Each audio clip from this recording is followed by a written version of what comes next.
నా పేరు doctor CL Venkatrao. మూత్రపిండంలో రాళ్ళు అనేది సంవత్సరం పొడుగునా ఎప్పుడైనా ఏర్పడచ్చు. అయితే వేసవి కాలంలో మనం ఎక్కువగా గమనిస్తుంటాం. ఎందుకంటే వేసవి కాలంలో చెమట అధికంగా పట్టడం వల్ల, నీరు ఖనిజ లవణాలు ఆవిరైపోవటం వల్ల రాళ్ళు ఎక్కువగా వేసవి కాలంలో బయటపడతాయి.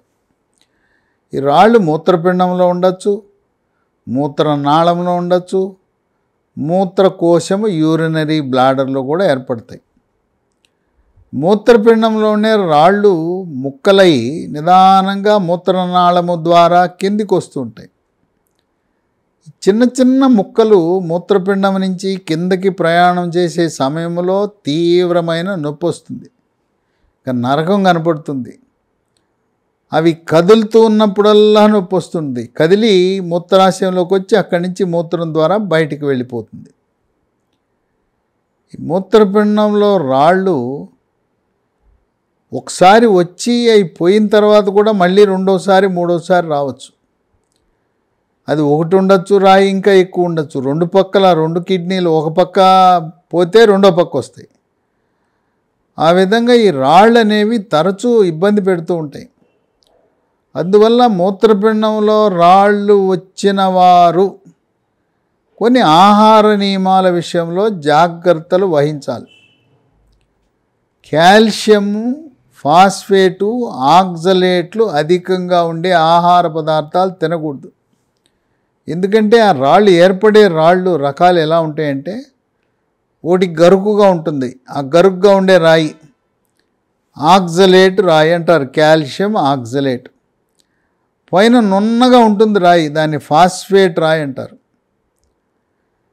కాలు బొటనవేలు నొప్పి వచ్చింది అంటే రక్తంలో యూరిక్ యాసిడ్ పెరిగినప్పుడు దాన్ని వైద్య పరిభాషలో గౌట్ అంటారు, GOUT. యూరిక్ యాసిడ్ రక్తంలో పెరిగి కాలు బొటనవేలు నొప్పి, రెండు పక్కలు కానీ ఒక పక్క కానీ వాపు, నొప్పి, ఎర్రగా అవటం, క్రమేణా గౌట్ వల్ల అన్ని కీళ్ళు శరీరంలో అన్నీ కూడా నొప్పులు రావటం.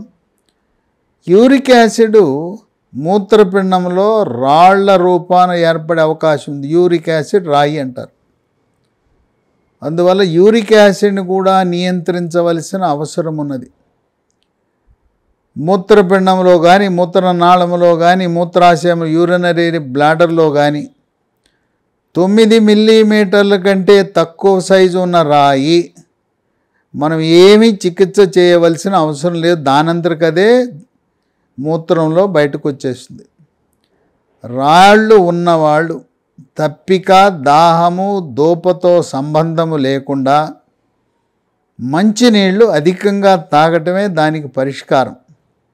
నిద్ర లేవగానే 1 లీటరు గోరువెచ్చని నీళ్ళు, యోగా, ప్రాణాయామము, ధ్యానము, వ్యాయామము చేసిన తర్వాత మరొక లీటరు నీళ్ళు, అలా ఏ సీజన్లో అయినా కనీసం 3 లీటర్లు నీళ్ళు తాగాలి. వేసవి కాలంలో మరికొన్ని పెంచాలి.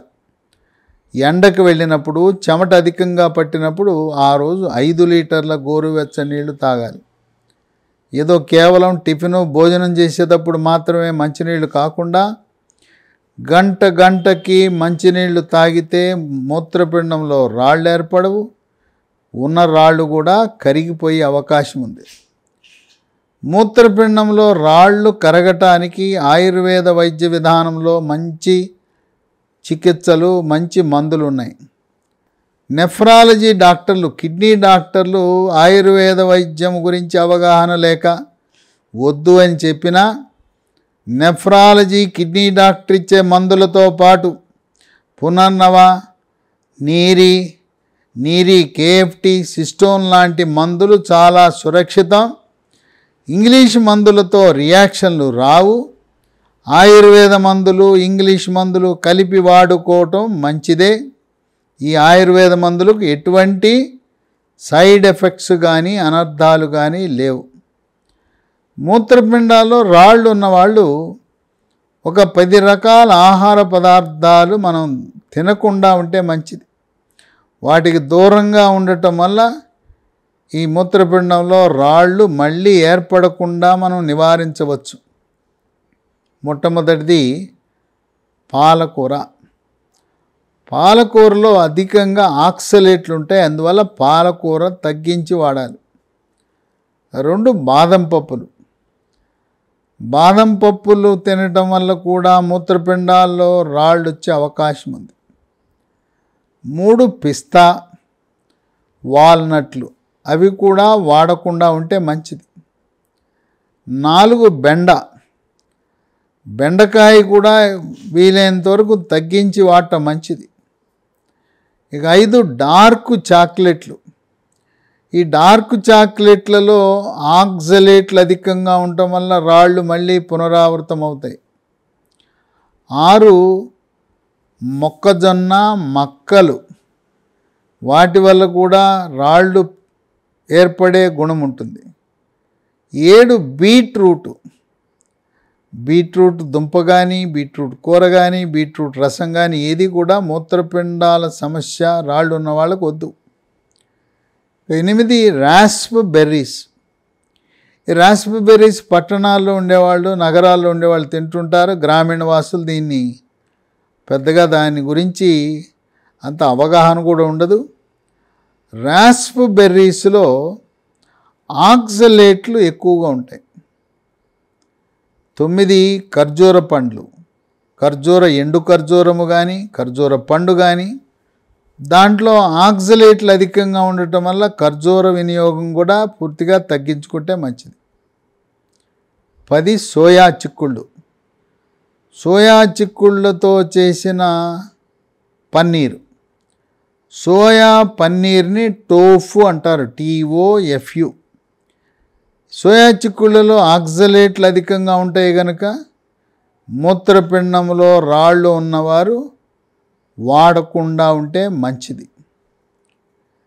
కొంతమందికి పుట్టుకతోనే 2 మూత్రపిండాల బదులుగా 1 మూత్రపిండమే ఉంటుంది.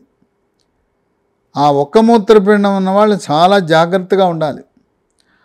ఆ 1 మూత్రపిండంలో రాళ్ళు ఏర్పడినప్పుడు అశ్రద్ధ చేయకుండా, నిర్లక్ష్యము చేయకుండా దాన్ని కాపాడుకోవలసిన అవసరం ఎంతైనా ఉంది.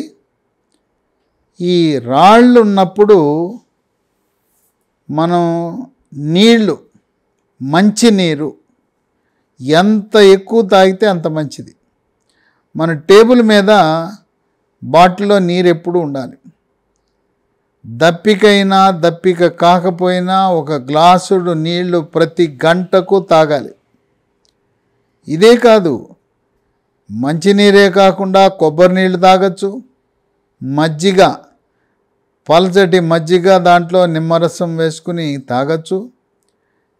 ఇతర ద్రవాలు కూడా, చెరుకు రసం లాంటి ద్రవాలు, కొబ్బరి నీళ్ళు లాంటి, మంచినీళ్ళే కాకుండా ఇలాంటి ద్రవాలు ఎక్కువగా సేవించటం వల్ల మూత్రపిండాలలో రాళ్ళు ఏర్పడకుండా ఉంటాయి. ఎండకు వెళ్ళినప్పుడు, చెమట ఎక్కువ పడినప్పుడు, బైక్ మీద ఎండలో ప్రయాణించినప్పుడు ఆ చెమట ప్రభావం వల్ల మూత్రపిండంలో స్ఫటికలు రాళ్లలాగా ఏర్పడే అవకాశం ఉంది కనుక నివారణకు మంచినీరు ఒక అర్థవంతమైన పరిష్కార మార్గంగా గమనించండి. నీళ్లు అధికంగా తాగండి. మూత్రపిండంలో రాళ్ళు ఏర్పడకుండా నివారించుకోండి.